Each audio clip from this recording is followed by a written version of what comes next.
And welcome back to SA Sports Show. Barry, one thing I just wanted to ask your opinion, been around footy a long time.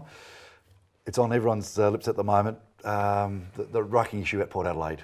I mean, tricky one. It is a tricky one, but I just actually feel that taking Dixon in and out from centre half forward breaks the strength of the forward line. And I think I thought myself we might need to go a ruckman. It's a real difficult one because you've got a kid, Sam Hayes, who's 18 years old, who really is showing something. He's had two really good games. He's played very well. He played really well against Glenelg the other week. Exactly. He's built like a straw. That's his issue. He's not quite there yet. Billy Frampton is. He's getting bigger and stronger and whatever. But I think people forget that Billy had major shoulder surgery over the off-season, missed a lot of the early pre-season. Missed last year's grand final because of it. So it was a major operation. Yeah. So maybe he's just not quite there yet. Is it a bad thing that we perhaps lose the ruck duel, but win centre half forward and get the positiveness out of having Westhoff playing his key roles around the ground, rather than both of them being fill-ins and losing the ruck anyway? Having no strength at centre half forward. And there is a breakdown there, and probably not having Westhoff, playing at his real key roles of whether it be forward or back. I think Westhoff needs to be playing that role. I think if you look at the first game they played against Fremantle, I thought Port's balance looked really good. With Ryder, of course. You had Ryder in there, so your balance looked excellent. And I think it's thrown Ports off just a fraction by not having him, obviously. And having to use these makeshift guys. I thought the key on the weekend with Port Adelaide was when Dixon came into the ruck and then Marshall left the ground. I think Marshall's a key. I think that they could almost confidently trust him up forward to be the key man. He's only 18 or 19 as well. I think the coaches are in between. See, the clearances haven't been too bad. No, not at all. What you've done by losing the ruck tap but winning the clearances of having Robbie Gray and Wingard there, you got no champions. Right. It's a bit robbing Peter to pay Paul. Exactly. And the Crows are a bit disappointing as well on the last weekend. They Collingwood big game this week. Collingwood were good. No doubts about that. Adelaide would, and I'm sure the Adelaide supporters would agree, that they didn't play well. That's simple as that. If you don't play well, if you're 5% off your game in the AFL today, you're going to be beaten. And it doesn't matter about who you play because it's such an even competition. Adelaide looked to me...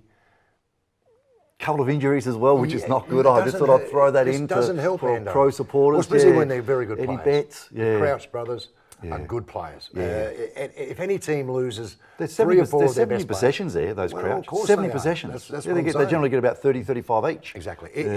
If any team in the AFL loses 3 or 4 of its key prime movers, you're going to get beaten. And I don't care who you are. And you start moving players around. That's right. That unfamiliar sort of position, and that's where both sides look like. And I think that's where they struggled, Ando. Yeah, both teams. I think that's where Adelaide struggled. They struggled to bring somebody else into the midfield. They haven't got that player.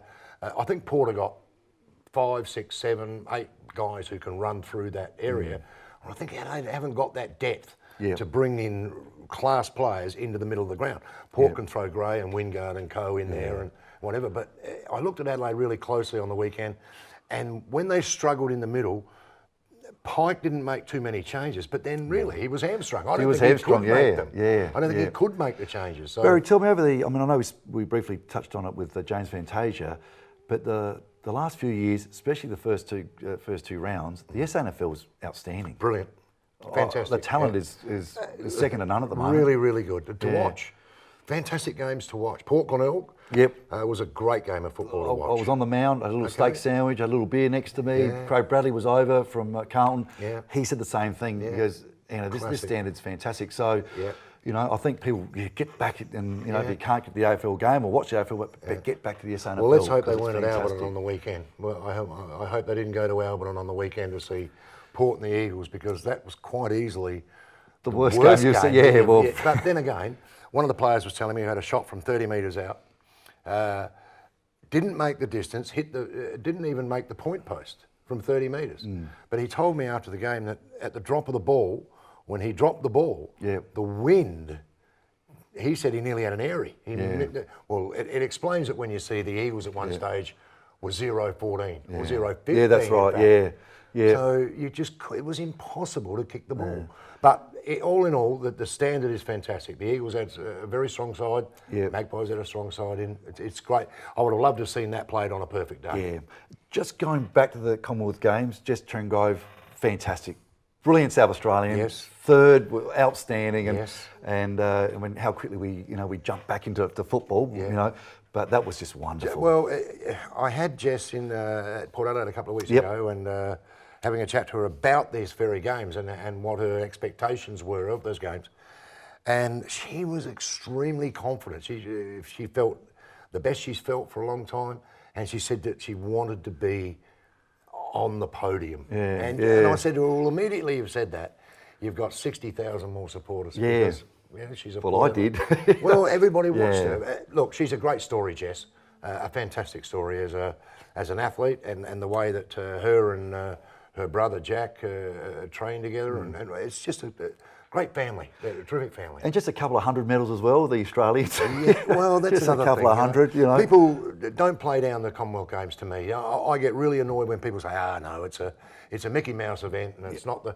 No. I think there were about, and someone said it last night, I think there were about 50, something like that, gold medalists from the Olympics that actually competed in the Commonwealth Games.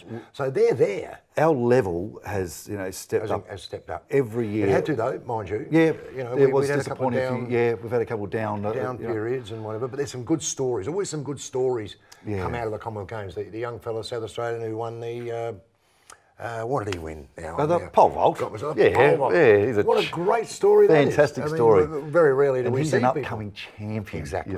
So some good stories. He's an Olympian, and the great part about it, so many, whether the performance-wise, they were doing PBs.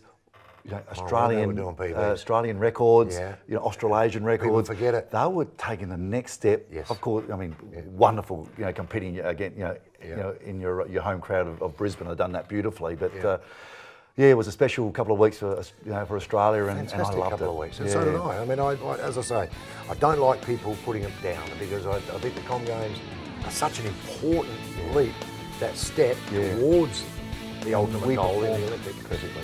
And we did well. I want to say, and so did you today.